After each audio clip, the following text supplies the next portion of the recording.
Sahabat tani, ini adalah garam kasar dan ini adalah garam Inggris. Tahukah Anda bahwa kedua-duanya meskipun sama-sama dibilang garam, tetapi ternyata memiliki rumus kimia yang berbeda. Di mana garam kasar ini memiliki rumus kimia yaitu NaCl atau natrium klorida, sedangkan garam Inggris memiliki rumus kimia yaitu MgSO4 atau magnesium sulfat. Pada video kali ini ya sahabat tani, kita hanya akan fokus membahas soal garam yang satu ini, apa aja sih kira-kira manfaatnya untuk tanaman dan bagaimana cara dalam pengaplikasiannya. Jadi tonton ya sampai habis, insya Allah bermanfaat. Sebelum kita mulai, mari kita intro dulu. BAM!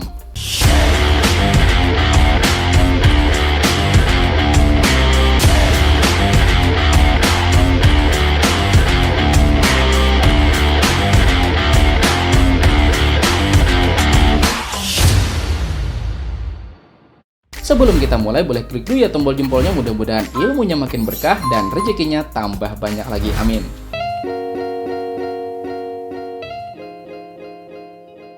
Sahabat tani, tahukah Anda bahwa unsur hara utama tanaman atau disebut juga dengan unsur makro itu terbagi menjadi dua golongan, yaitu unsur hara makro primer dan juga unsur hara makro sekunder. Unsur hara makro primer adalah unsur hara yang dibutuhkan tanaman dalam jumlah yang besar, sedangkan unsur hara makro sekunder ya sahabatan adalah unsur hara yang dibutuhkan dalam jumlah yang sedang. Unsur hara yang termasuk dalam golongan makro primer yaitu nitrogen, fosfor, dan juga kalium, sedangkan unsur hara yang termasuk golongan makro sekunder yaitu kalsium, magnesium, dan juga sulfur. Ini adalah pupuk MAKS. Pupuk ini dikeluarkan oleh PT Merauke Tetap Jaya dan memiliki rumus kimia yaitu MgSO4 atau magnesium sulfat yang merupakan garam Inggris yang biasa dikenal dengan istilah Epsom salt. Sekarang mari kita bahas apa aja sih kira-kira kelebihan dari pupuk MAKS ini. Pertama, pupuk ini memiliki kandungan unsur hara magnesium sebesar 16% dan juga unsur hara sulfur sebesar 13%. Dan mari kita bahas satu persatu manfaat yang terkandung dalam pupuk ini. Dimulai dari magnesium sebesar 16%. Tahukah Anda bahwa setiap harinya tanaman melakukan proses fotosintesis yang menghasilkan makanan bagi tanaman itu sendiri? Fotosintesis merupakan proses perubahan gas karbon dioksida dan juga air menjadi glukosa dan juga oksigen. Dan tahu nggak Anda jawabannya?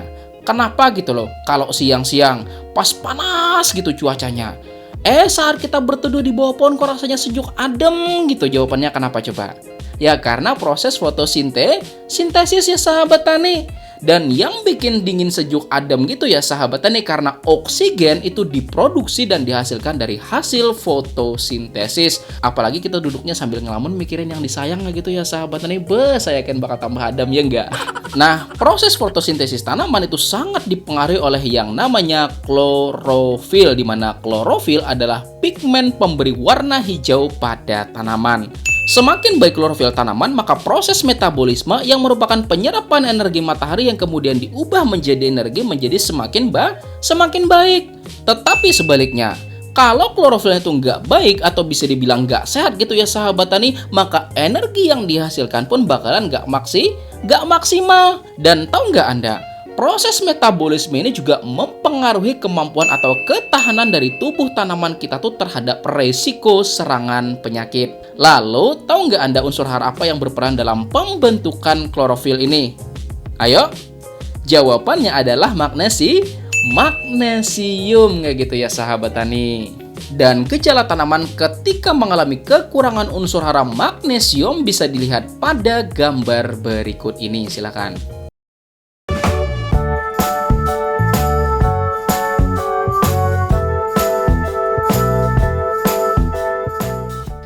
Jadi ketika tanaman mengalami kekurangan unsur hara magnesium, maka daunnya tuh menguning, tetapi tulang daunnya tuh tetap hijau.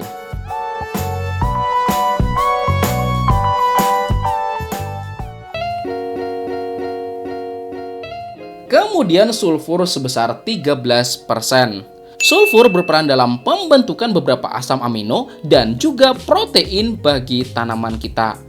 Sulfur membantu dalam memaksimalkan pemanfaatan unsur nitrogen, membantu dalam pertumbuhan anakan dan juga tunas, merangsang pembentukan bintil akar, berperan dengan magnesium dalam pembentukan klorofil, memaksimalkan kualitas dari tanaman sayuran, dan meningkatkan kekebalan tanaman terhadap resiko serangan penyakit. Karena tahu nggak Anda bahwa sulfur itu juga merupakan fungisida pada dosis tertentu gitu ya sahabat tani. Dan ini gejala tanaman ketika mengalami kekurangan unsur hara sulfur.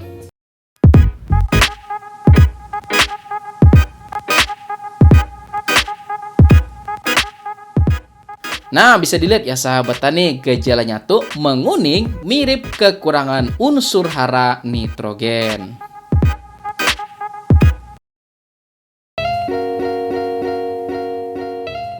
Kedua, melihat dari fungsi magnesium dan juga sulfur pada pupuk ini, maka lebih tepat pengaplikasian pupuk ini tuh pada masa vegetatif tanaman dan kurang direkomendasikan pengaplikasian itu pada masa generatif. Dan melihat fungsinya sebagai pupuk dengan kandungan unsur hara makrosekunder, maka pengaplikasian itu cukup beberapa kali aja pada masa vegetatif. Artinya, kalau Anda punya tanaman yang dipanen kira-kira usianya 2-3 bulan aja, maka pengaplikasian itu cukup 2 kali aja kayak gitu ya sahabat tani, oke?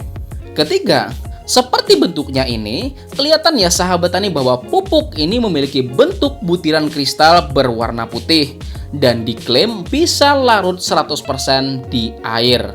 Maka, untuk membuktikan kelarutannya, mari kita lakukan pengujian.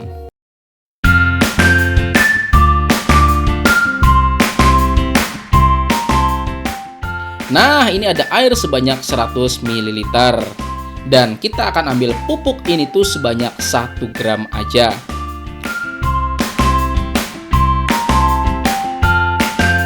Kemudian kita aduk secara merata. Kemudian kita coba masukkan pada mikroskop.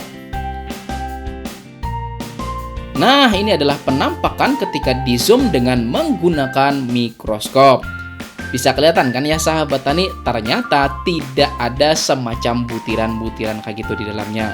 Sekarang kita akan bandingin ya sahabat tani dengan pupuk NPK 16. Kita masukkan ke air yang banyaknya 100 ml dan kita aduk secara merata. Kemudian kita masukkan pada mikroskop. Dan ternyata masih ada semacam butiran-butiran.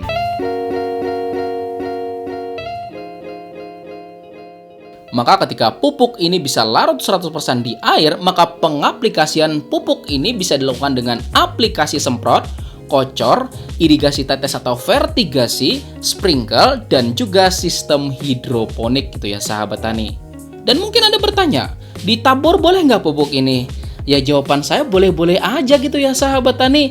Tetapi kalau pupuk 100% larut di air seperti ini tuh, kalau misalnya Anda misalnya menabur di pagi hari misalnya, kemudian tiba-tiba sore itu hujan nggak gitu ya sahabat tani, kemudian terjadi genangan air di lahan Anda, maka pupuk ini bakalan larut dan terbawa bersamaan dengan hilangnya genangan air tersebut di lahan pertanian Anda gitu ya sahabat tani. Jadi sayang kan ya nggak? Kemudian yang keempat, mari kita berangkat ke lahan set.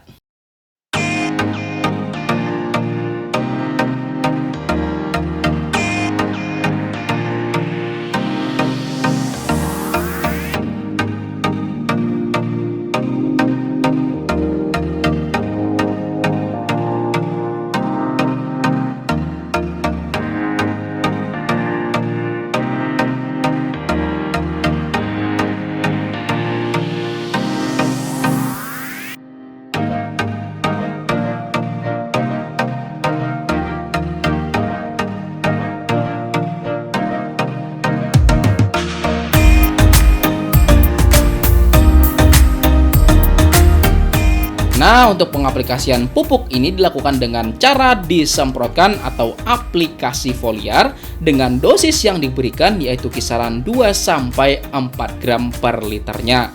Artinya sekitar 3-5 sendok makan untuk 1 tangki sprayer dan gunakan dosis yang paling rendah dulu gitu ya sahabat tani, oke? Dan lakukan pengaplikasian penyemprotannya tuh atas bawah gitu ya sahabat tani pada saat pagi hari.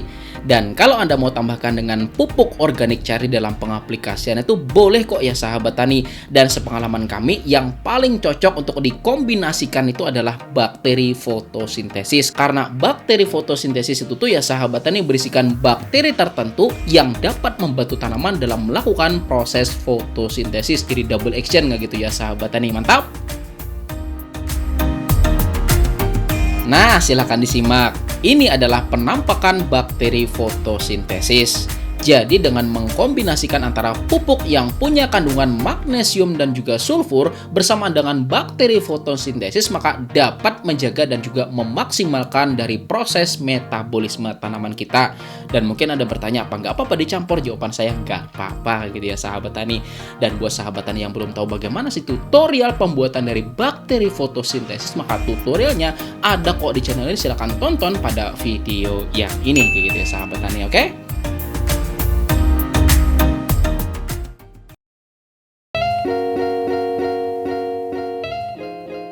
Dan yang kelima, untuk tanaman jagung maka pengaplikasian itu cukup 2 kali aja ya sahabat tani pada masa vegetatif tanaman sampai menjelang masa generatif tanaman.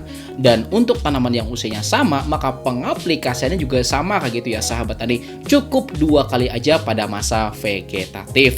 Tetapi bagi Anda yang menemukan tanamannya bergejala seperti gambar-gambar yang sudah saya sebutkan tadi, maka pengaplikasian itu bisa dengan interval kira-kira 2 minggu sekali kayak gitu ya sahabat tani. Dan pada video selanjutnya, kita akan ulas lebih detail perbedaan antara garam kasar dan juga garam halus. Dan kedua-duanya bisa nggak diaplikasikan buat tanaman? Nah, terima kasih udah nonton sampai habis. Klik tombol jempol yang banyak ya sahabat tani. Sampai ketemu pada video lainnya di channel Penyuluh Pertanian Lapangan. Saya Rizky Ansar. Saya akhiri. Wassalamualaikum warahmatullahi wabarakatuh.